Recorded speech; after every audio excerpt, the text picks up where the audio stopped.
Salam hormatly adamlar. Bugünkü videomuzda Android TV Box yani Android pristavkası hem kiçik klaviatura, mini keyboard hakkında görüntü geçeriz. Android TV'mizin korobkasını açıp görelim. İçinde tanıştırış kitapçası, tuner'imizin özü, kulpçu, kartası, zaryat verici USB, Wolf HDMI kabeli. Bu tuner'ın belli tuner'lardan kapatlı tarafı içinde yürüyüt Android sistemi oturuyor. Yani öz Android telefonlarını deyali ulanmak mümkünçülüğünü berýändir.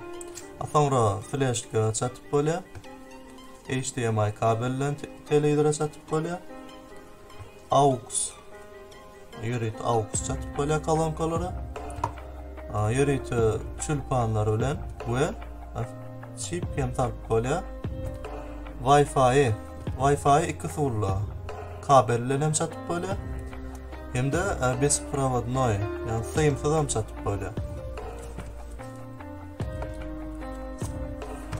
Bu olsa tuner'imizin yanındaki, yani tuner'imiz haf ansat dolandırmak için mini klaviatura, yani mini keyboard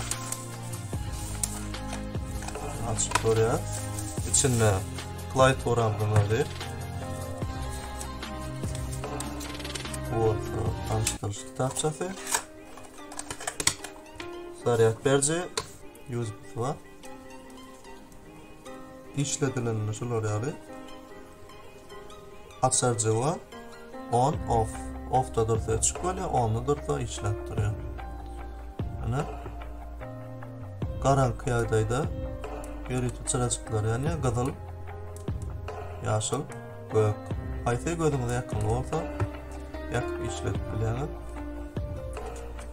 Arkasında yürütü akümülatör bataryasıyla işliyor.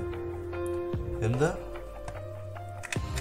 tuner'ımıza çatmak için şular yazıp USB var. Flash'tan ya da kalyan şekilde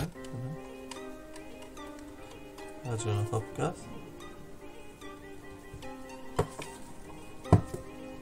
Tuner'ımız şunlar yani kiçik klaviatura ile hak ansat dolandırılıyor. Adının televizora çatılan görünüşünü görkəcək. İçin neyli dolandırıp bolýar.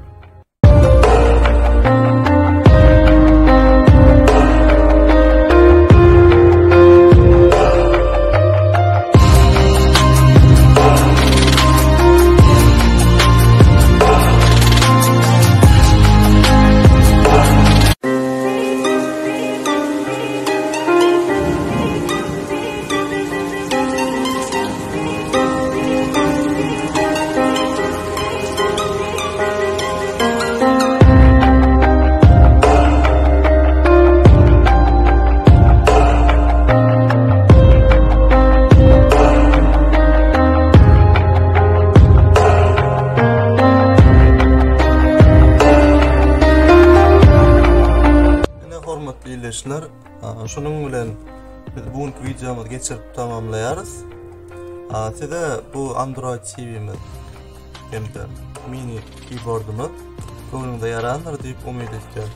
Videomuzun ilk sonlarını görüşeceğiz. Hoşça kalın.